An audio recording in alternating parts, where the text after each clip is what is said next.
ओम नमो भगवते वासुदेवाय। हरे कृष्णा, राधे राधे। प्रिय भक्तों, आप सभी के अपने YouTube चैनल भक्ति प्रेम रक्षा में बहुत बहुत स्वागत है। आइए हम सब सुनते हैं आज भगवान श्री हरि विष्णु की श्री सत्यनारायण की व्रत कथा। शास्त्रों में बताया गया है कि सत्यनारायण व्रत कथा का पाठ करने से व्यक्ति को 1000 यज्ञ करने के बराबर पुण्य फल की प्राप्ति होती है। श्री सत्यनारायण भगवान व्रत कथा में भगवान श्री हरि विष्णु के सत्य स्वरूप के बारे में बताया गया है। इस व्रत का पाठ करने से घर में सुख समृद्धि का वास होता है और भगवान श्री हरि विष्णु की कृपा प्राप्त हो। सत्यनारायण व्रत कथा का पहला अध्याय। एक समय की बात है। नौमिनृण तीर्थ में 100 नादक 88,000 ऋषियों ने श्री सूत जी से पूछा, हे प्रभु, इस कलयुग में वेद विद्या रहित मनुष्यों को प्रभु भक्ति कैसे किस प्रकार मिल सकती है तथा उनका उद्धार कैसे होगा। हे प्रभु मुनि श्रेष्ठ, ऐसा कोई तप हमें बतलाइए जिससे थोड़े समय में पुण्य फलों की प्राप्ति हो सके और मनुष्यों को मनोवांछित फल भी मिल जाए। इस प्रकार की कथा सुनने की हम इच्छा रखते हैं। सर्वशास्त्रों के ज्ञाता श्री सूत जी बोले, हे वैष्णव में पूज, आप सभी ने प्राणियों के हित की बात पूछी है, इसीलिए मैं एक ऐसे श्रेष्ठ व्रत को आप लोगों को बतलाऊंगा जिसे नारद जी ने माता लक्ष्मी नारायण भगवान श्री हरि विष्णु से पूछा था और लक्ष्मीपति ने मुनि श्रेष्ठ नारद जी से कहा था। आप भी इसे ध्यान से सुनिए। समय की बात है। योगी राज नारद जी दूसरों के हित की इच्छा के लिए अनेकों में घूमने और मृत्यु लोक में आ पहुंचे। यहाँ उन्होंने अनेक योनियों में जन्मे। प्राय सभी मनुष्यों को अपने कर्मों द्वारा अनेकों दुखों से पीड़ित देखा। उनका दुख देखकर नारद जी सोचने लगे कि ऐसा यत्न किया जाए जिसे करने से निश्चय रूप से मानव के दुखों का अंत हो जाए। और इसी विचार को मन करते हुए वह विष्णु लोक में गए। वहाँ वह देवों के देव ईश नारायण की स्तुति करने लगे, जिनके हाथों में शंख चक्र गदा और पद्म थे। गले में वरमाला पहने स्तुति करते हुए नारद जी बोले, हे भगवान, आप अत्यंत शक्ति से संपन्न है। मन तथा वाणी भी आपको नहीं पा सकती है। आपका आदि मध्य और अंत नहीं है। निर्गुण स्वरूप सृष्टि के कारण भक्तों के दुखों को दूर करने वाले आपको नमस्कार है, आपको नमस्कार है, आपको नमस्कार है। नारद जी की स्तुति सुन भगवान श्री हरि विष्णु बोले, हे मुनि श्रेष्ठ, आपके मन में क्या बात है? आप किस काम के लिए पधारे हैं, उसे आप निसंकोच कर। नारद मुनि बोले कि मृत्यु लोक में अनेक योनियों में जन्मे मनुष्य अपने कर्मों के द्वारा अनेक दुखों से दुखी हो रहे हैं। हे नाथ, ऐसा मुझ पर दया रखते हैं तो हमें बतलाइए, वे मनुष्य थोड़े समय में प्रयास करने से अपने दुखों से कैसे छुटकारा पा सकते। भगवान श्री हरि बोले, हे नारद जी, मनुष्यों की भलाई के लिए तुमने बहुत अच्छी बात मुझसे पूछी है, जिसके करने से मनुष्य मोह से छूट जाता है, और वह बात मैं तुमसे कहता हूँ, तुम उसे ध्यान पूर्वक सुनो। स्वर्गलोक में मृत्यु लोक दोनों में एक दुर्लभ उत्तम व्रत है जो मनुष्य पुण्य देने वाला आज मैं तुमसे प्रेम वश होकर तुम्हें सुनाता हूँ, तुमसे कहता हूँ। श्री सत्यनारायण भगवान की ये बात अच्छी तरह विधान पूर्वक करके मनुष्य तुरंत ही यहाँ सुख भोग कर मरने पर मोक्ष पा लेता। श्री हरि के वचन सुन नारद जी बोले, उस व्रत का फल क्या है और उसका विधान क्या है? ये व्रत किसने किया था? इस व्रत को किस दिन करना चाहिए? सभी कुछ हमें विस्तार पूर्वक बतलाइए।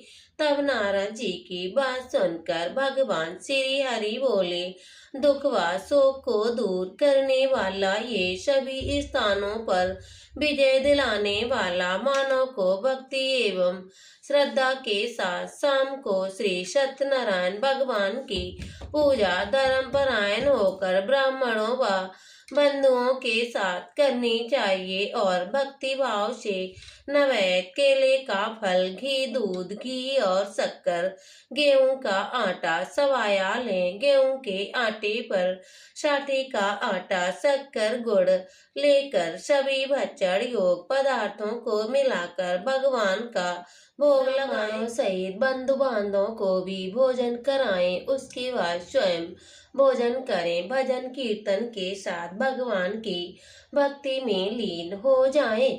इस तरह से श्री सत्यनारायण भगवान का ये व्रत करने पर मनुष्यों की सारी इच्छाएं निश्चय रूप से पूर्ण होती है। इस कली काल अर्थात कलयुग में मृत्यु लोक में मोक्ष का यही एक सरल उपाय बतलाया गया है। श्री सत्यनारायण व्रत कथा का पहला अध्याय संपूर्ण हुआ। तो प्रेम से बोलिए श्री सत्यनारायण भगवान की। श्री सत्यनारायण व्रत कथा श्री सत्यनारायण भगवान की व्रत कथा दूसरा अध्याय। श्री सूत जी बोले, हे ऋषियों, जिसने पहले समय इस व्रत को किया था उसका इतिहास मैं तुमसे कहता हूँ। ध्यान से सुनो। सुंदर काशीपुरी नगरी में एक अत्यंत निर्धन ब्राह्मण रहता था।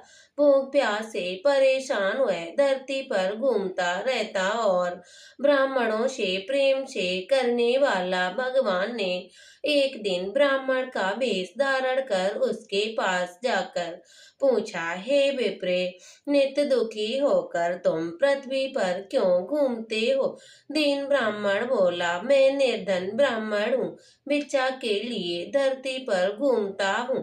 हे भगवान, यदि आप कोई ऐसा उपाय जानते हैं तो हमें बतलाइए। वृद्ध ब्राह्मण कहता है, श्री सत्यनारायण भगवान मनोवांछित फल देने वाले हैं, इसीलिए तुम उनका पूजन करो। इन्हीं करने से मनुष्य सभी दुखों से मुक्त हो जाता है। वृद्ध ब्राह्मण बनकर आए श्री सत्यनारायण भगवान उस निर्धन ब्राह्मण को व्रत का सारा विधान बतलाकर अंतर ध्यान हो गए। ब्राह्मण मन ही मन सोचने लगा कि जिस व्रत को व्रत ब्राह्मण करने को कह गए हैं मैं उसे जरूर करूंगा। ये निश्चय करने के बाद उसे रात में नींद नहीं आई और वह सुबह उठकर सत्यनारायण भगवान के व्रत का निश्चय कर भिक्षा के लिए चला गया। उस दिन निर्धन ब्राह्मण को भिक्षा में बहुत सारा धन मिला, जिससे उसने बंधु बांधवों के साथ मिलकर श्री सत्यनारायण भगवान का व्रत संपन्न करने के बाद वह निर्धन ब्राह्मण सभी दुखों से छूट गया और अनेक प्रकार की संपत्तियों से युक्त हो गया। उसी समय से ये ब्राह्मण हर माह के इस व्रत को करने लगा। इस तरह से श्री सत्यनारायण भगवान के व्रत को जो कोई भी मनुष्य करेगा वह सभी प्रकार के पापों से छूटकर मोक्ष को प्राप्त हो जाएगा। जो भी मनुष्य इस व्रत को करेगा वह सभी दुखों से मुक्त हो जाएगा। तब श्री सूत जी बोले, इस तरह से नारद जी ने नारायण का ये कहा हुआ श्री सत्यनारायण व्रत को मैंने तुमसे कहा है। हे विप्रो, अब मैं क्या कहूँ। तब ऋषि मुनि बोले, हे मुनिवर, संसार में उस विप्र से सुनकर और किस किस ने इस व्रत को किया है, हम सब इस बात को सुनना चाहते हैं। इसके लिए हमारे मन में श्रद्धा का भाव है। तब श्री सूत जी बोले, हे मुनियों, जिसने इस व्रत को किया है वे भी सुनो। एक समय वही विप्र धन व ऐश्वर्य के अनुसार अपने बंधु बांधवों के साथ इस व्रत को करने को तैयार हुआ। उसी समय एक लकड़ी बेचने वाला बूढ़ा आदमी आया और लकड़ियां बाहर रखकर अंदर ब्राह्मण के घर में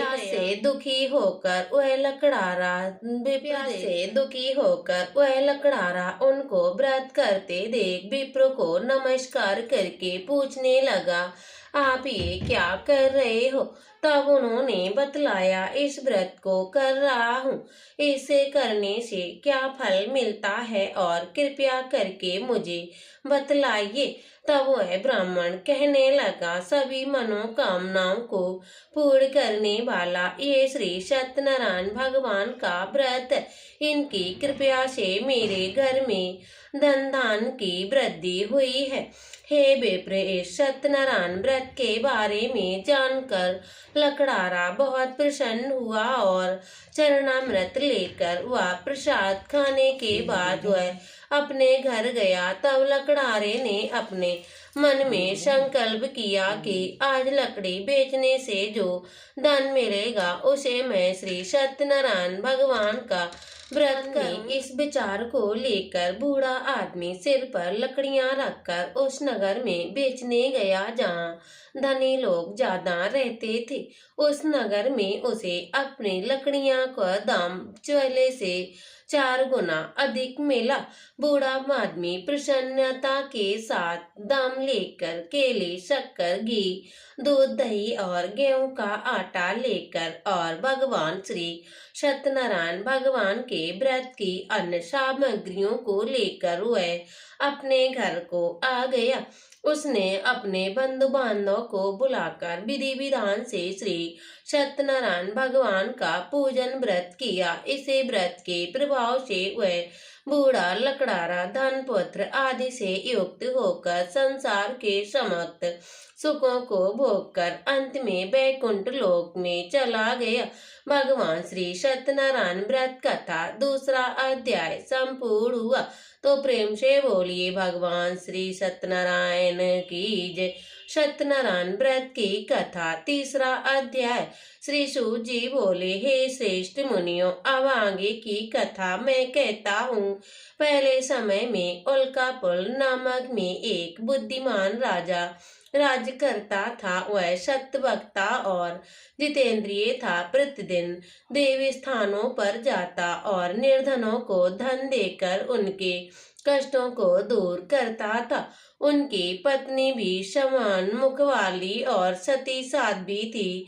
भद्रशिला नदी के तट पर उन दोनों ने भगवान श्री सत्यनारायण का उसी समय साधु नाम का एक वैश्य आया। उसी के पास व्यापार करने के लिए धन देकर बहुत सा धन भी था। राजा को व्रत करते देखकर वह विनय के साथ पूछने लगा, हे राजन, भक्ति भाव से पूर्ण होकर आप ये क्या कर रहे हो? मैं सुनने की इच्छा रखता हूँ, आप मुझे कृपया करके बतलाइएगा। तब राजा बोला, हे साधु, आपने बंधु बांधव के साथ पुत्र आदि की प्राप्ति के लिए ये महाशक्तिमान श्री सत्यनारायण भगवान का व्रत व पूजन करना चाहिए। राजा के वचन सुन साधु आदर से बोला, हे राजन, मुझे इस व्रत का सारा विधान मुझसे कहिए। आपके कथा अनुसार मैं भी इस व्रत को करूँगा। मेरी भी कोई संतान नहीं है। इस व्रत को करने से निश्चय रूप से मुझे संतान की प्राप्ति होगी। हे राजन, इस व्रत का सारा विधान बताकर मुझे भी बतलाइए। राजा से व्रत का सारा विधान सुन व्यापार से निर्भीत होकर वह अपने घर चला गया। साधु वैश्य ने अपनी पत्नी को संतान देने वाला इस व्रत का वर्णन कह सुनाया और कहा कि जब मेरे संतान होगी तब मैं इस व्रत को करूंगा।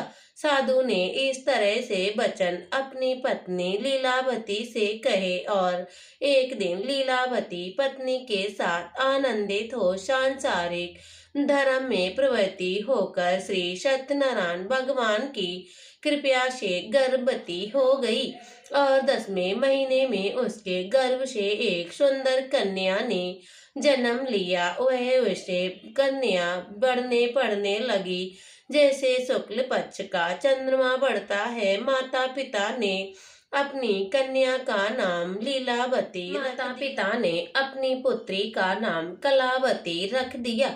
एक दिन लीलावती ने मीठे शब्दों से अपने पति को याद दिलाने के लिए आपस में सत्यनारायण भगवान के व्रत के दिन लीलावती ने मीठे शब्दों में अपने पति को याद दिलाया कि आपने श्री सत्यनारायण भगवान के जिस व्रत को करने का संकल्प किया था उसके करने का समय भी आ गया है, आप इस व्रत को करिए। साधु बोला, हे विप्रिय, इस व्रत को मैं उसके विवाह पर करूंगा। इस प्रकार अपनी पत्नी को आश्वासन देकर वह नगर को चला गया। कलावती पिता के घर में वृद्धि को प्राप्त हो गई। साधु ने एक बार नगर में अपनी कन्या को सखियों के साथ देखा तो तुरंत ही दूत को बुलाकर और कहा, मेरी कन्या विवाह योग्य हो गई है, कन्या के लिए योग्य वर देख कर आओ। साधु की बात सुनकर दूत कंचन नगर में पहुंचा और वहां देखभाल करके लड़की के सुयोग बाड़िक पुत्र को ले आया। सुयोग लड़के को देख साधु ने बंधु बांधवों को बुलाकर अपनी पुत्री के साथ विवाह कर दिया। लेकिन दुर्भाग्य की बात यह है कि साधु ने अभी तक भगवान श्री सत्यनारायण का व्रत नहीं किया था। इस पर भगवान श्री सत्यनारायण क्रोधित हो गए और श्राप दिया, हे साधु, अत्यधिक दुख मिले। अपने कार्य में कुशल साधु वनिया जमाई को लेकर समुद्र के पास स्थिर होकर रत्नापुर नगर में गया और वहां जाकर ससुर दामाद दोनों मिलकर राजा चंद्रकेतु के नगर में व्यापार करने दामाद दोनों मिलकर राजा चंद्रकेतु के नगर में व्यापार करने लगे। एक दिन भगवान श्री सत्यनारायण की माया से एक चोर ने राजा का धन चुराकर भाग रहा था। उसने राजा के सिपाहियों को अपना पीछा करते देख चुराया हुआ धन वहीं रख दिया और जहाँ साधु अपने जमाई के साथ ठहरे हुए थे।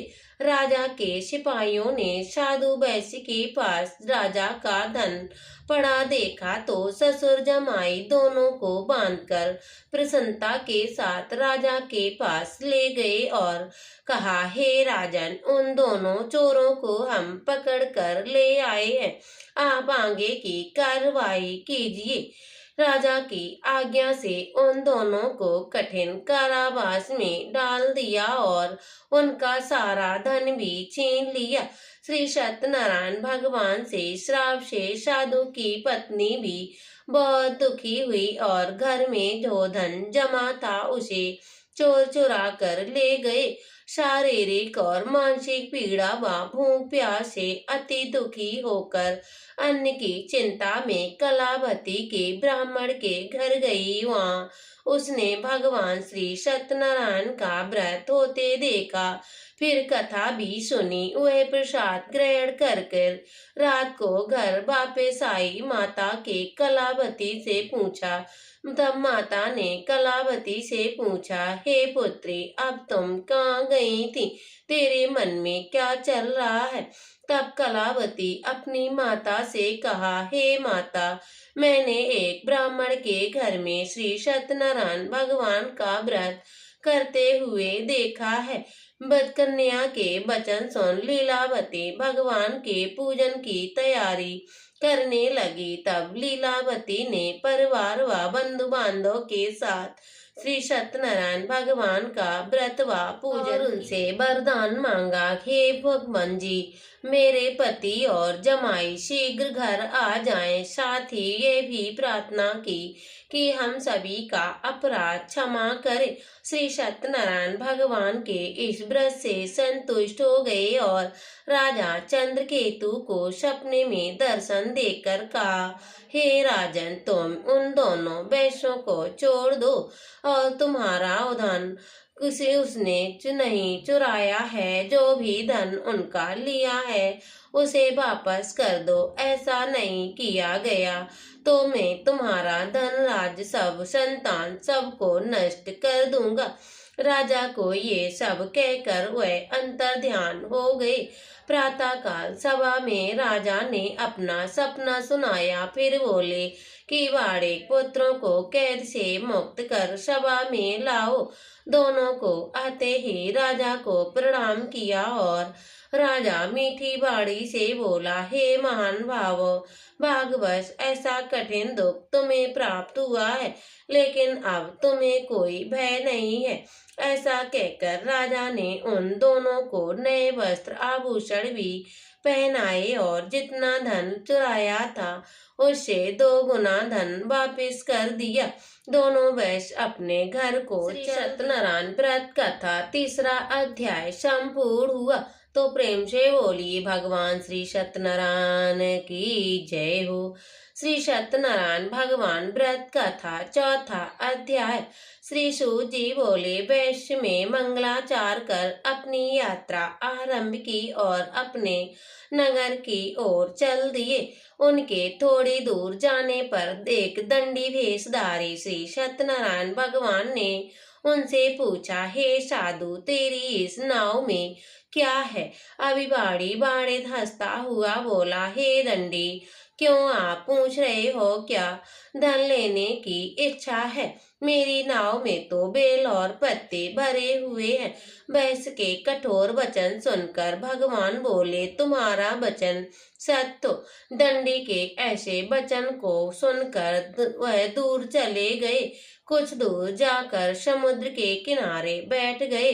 दंडी के जाने के बाद साधु वैश्य ने नृत्य क्रिया के पश्चात नाव को ऊंची उठी देखकर अचंबा मानकर नाव में बेलपत्रे आदि देखकर वह मूर्छित हो गए और जमीन पर गिर पड़े। मूर्छा खुलने पर वह अत्यंत शोक में डूब गया और उनका दामाद बोला, आप शोक न मनाएं, ये दंडी का श्राप है, इसीलिए हमें उन्हीं की शरण में जाना चाहिए। हमारी मनोकामना पूर्ण करेंगे। दामाद की बात सुनकर वह दंडी के पास पहुंचे और अत्यंत भाव विभोर होकर नमस्कार करके बोले, मैंने जो आपसे असत्य वचन कहे हैं उनके लिए मुझे क्षमा कर दें। ऐसा कहकर महान शोकाकुल में बेदंडी भेषधारी भगवान जी से बोले, हे वाड़े, मेरी आज्ञा से बार बार तुम्हें इतना दुख प्राप्त हो मेरी पूजा से विमुख हुए हो। तब साधु महाराज बोले, हे भगवान, आपकी माया से ब्रह्मा आदि देवता भी आपके रूप को नहीं जान सकते, तब मैं भला अज्ञानी कैसे जान सकता हूँ? आप प्रसन्न होइए। अब मैं सामर्थ्य के अनुसार आपकी पूजन अर्चन करूँगा। मेरी रक्षा करो और पहले के समाओ, नौका में धन भर दो। साधु वैश्य के भक्ति पूर्वक वचन सुनकर भगवान प्रसन्न हो गए और उनकी इच्छा अनुसार बंधन देकर अंतर ध्यान हो गए। ससुर जमाई जब नाव पर आए तो धन से भरी हुई नाव देखी। फिर वहीं अपने अन्य साथियों के साथ भगवान श्री सत्यनारायण का पूजन कर अपने नगर को चल दिए। जब नगर के नजदीक पहुंचे तो दूत को घर भेजकर खबर के लिए भेज दिया। साधु महाराज की पत्नी को प्रणाम करके कहता है, हे मालिक, आपके दामान सहित नगर के निकट आ गए हैं। दूध की बात सुनकर साधु की पत्नी लीलावती ने बड़े हर्ष के साथ श्री सत्यनारायण भगवान का व्रत पूजन कर अपनी पुत्री कलावती से कहा, मैं अपने पति के दर्शन के लिए जाती हूँ, तुम कार्य पूर्ण कर शीघ्र आ जाना। माता के ऐसे वचन सुनकर कलावती जल्दी में प्रसाद छोड़कर अपने पति के पास चली गई। प्रसाद की अवज्ञा के कारण भगवान श्री सत्यनारायण रुष्ट हो गए और नाव सहित उसके पति को नाव में डुबो दिया। कलावती अपने पति को ना पाकर रोती हुई जमीन पर गिर को डूबा हुआ देख कन्या को रोता हुआ देख दुखी होकर बोला, हे प्रभु, मुझसे तथा मेरे परिवार से जो कोई भूल हो गई हो उसे क्षमा करें। साधु के दीन वचन सुनकर श्री सत्यनारायण भगवान प्रसन्न हो गए और आकाशवाणी हुई, हे साधु, तेरी कन्या मेरा प्रसाद छोड़कर आई है, इसीलिए उसका पति अदृश्य हो गया है। यदि वह घर जाकर प्रसाद खाकर आती है तो इसका पति अवश्य जीवित हो जाएगा। ऐसी आकाशवाणी सुन कलावती घर पहुंचकर प्रसाद खाती है और फिर प्रसाद खाकर अपने पति के दर्शन करती है। उसके बाद साधु अपने बंधु बांधव सहित भगवान श्री सत्यनारायण का विधि विधान से पूजन करती है और इस लोक में सुख भोग कर अंत में स्वर्ग को प्राप्त होती है। श्री सत्यनारायण व्रत कथा चौथा अध्याय संपूर्ण हुआ। तो प्रेम से बोलिए भगवान श्री सत्यनारायण की जय हो। सत्यनारायण व्रत कथा। सत्यनारायण भगवान की व्रत कथा पांचवा अध्याय। श्री सूत जी बोले, हे ऋषियों, अब मैं एक कथा और सुनाता हूँ, उसे भी ध्यान पूर्वक सुनो। प्रजा पालन में लीन तुंगध्वज नाम का एक राजा था। उसे भी भगवान का प्रसाद त्याग कर बहुत ही दुख सहन करना पड़ा। एक बार वन में जाकर वन पशुओं को मारकर वह बड़े पेड़ के नीचे आया और ग्वाल बालों को भक्ति भाव से बंधु बांधव सहित श्री सत्यनारायण व्रत का पूजन करते देखा और मोहवश राजा उन्हें पूजा स्थान में नहीं गया और ना ही उसने भगवान को नमस्कार किया। ग्वालों के राजा को प्रसाद त्याग दिया और पूजा स्थान में नहीं गया और ना ही उसने भगवान को नमस्कार किया। ग्वालों ने राजा को प्रसाद दिया लेकिन उसने वह प्रसाद नहीं खाया और प्रसाद को वहीं छोड़कर वह अपने नगर को चला गया। जब वह नगर पहुंचा तो सब कुछ तहस नहस हुआ पाया। वह शीघ्र ही समझ गया कि ये सब भगवान ने ही किया है। वह दोबारा ग्वालों के पास पहुंचा और विधि पूर्वक पूजा कर प्रसाद खाया तो भगवान श्री सत्यनारायण जी की कृपया से सब कुछ पहले जैसा हो गया। दीर्घ काल तक सुख भोग कर भगवान दीर्घ काल तक सुख भोगने के बाद मरणोपरांत उसे स्वर्ग की प्राप्ति हुई। जो मनुष्य परम दुर्लभ इस व्रत को करेगा, भगवान श्री सत्यनारायण की अनुकंपा से उसे धन धान की वृद्धि होगी। निर्धन धनी हो जाता और भय मुक्त हो जाता है। संतानहीन मनुष्य को संतान सुख मिलता और सारे मनोरथ पूर्ण होने पर मानव अंत में वैकुंठ धाम को जाता है। तब श्री सूत जी बोले, जिन्होंने पहले इस व्रत को किया है अब उनके दूसरे जन्म की कथा कहता हूँ। वृद्ध सनातन ब्राह्मण को सुदामा का जन्म लेकर मोक्ष की प्राप्ति हुई। लकड़हारे ने अगले जन्म में निषाद बनकर मोक्ष की प्राप्ति की। उल्कापुल नामक राजा दशरथ होकर बैकुंठ को गए। साधु नामक वैश्य ने मोरध्वज बनकर अपने पुत्र को आरी से चीरकर मोक्ष पाया और महाराज तुंगध्वज ने स्वयंभू होकर भगवान में भक्ति युक्त हो कर्म का मोक्ष पाया। भगवान श्री सत्यनारायण व्रत कथा पांचवा अध्याय संपूर्ण हुआ। तो प्रेम से बोलिए भगवान श्री सत्यनारायण की जय। भगवान श्री हरि विष्णु की जय। अब हम सब भगवान श्री हरि विष्णु की आरती करते हैं। ओम जय जगदीश हरे, ओम जय जगदीश हरे, स्वामी जय जगदीश हरे। भक्त जनों के संकट, दास जनों के संकट, क्षण में दूर करे। ओम जय जगदीश हरे। जो ध्यावे फल पावे, दुख बिन से मन का, सुख संपत्ति घर आवे, कष्ट मिटे तन का। ओम जय जगदीश हरे। मात पिता तुम मेरे, शरण गहूँ मैं किसकी, तुम बिन और न दूजा, आस करूं जिसकी। ओम जय जगदीश हरे। तुम पूरन परमात्मा, तुम अंतर्यामी, पार ब्रह्म परमेश्वर, तुम सबके स्वामी। ओम जय जगदीश हरे। तुम करुणा के सागर, तुम पालन करता, मैं मूर्ख कल खामी, कृपा करो वरता। ओम जय जगदीश हरे।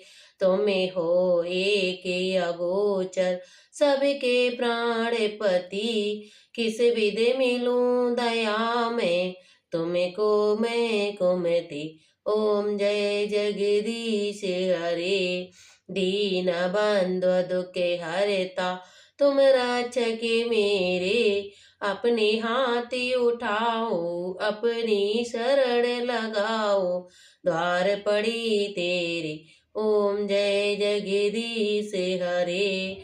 विषय विकार मिटाओ, पाप हरो देवा, श्रद्धा भक्ति बढ़ाओ, संतन की सेवा। ओम जय जगदीश हरे। तन मन धन सुख संपत, सब कुछ है तेरा, तेरा तुझको अर्पण क्या लागे मेरा। ओम जय जगदीश हरे। हरे हर जी की आरती जो कोई नरे गावे, कहते शिवानंद स्वामी, भजते हरिहर स्वामी, सुख संपत्ति पावे। ओम जय जगदीश हरे। स्वामी जय जगदीश हरे। बोलो भगवान श्री हरि विष्णु की जय। प्रिय भक्तों, वीडियो अच्छा लगे तो वीडियो को लाइक करिए और कमेंट बॉक्स में भगवान श्री हरि विष्णु की जय जरूर लिखिएगा। मिलते हैं अगली वीडियो के साथ, तब तक के लिए जय श्री कृष्णा, राधे राधे।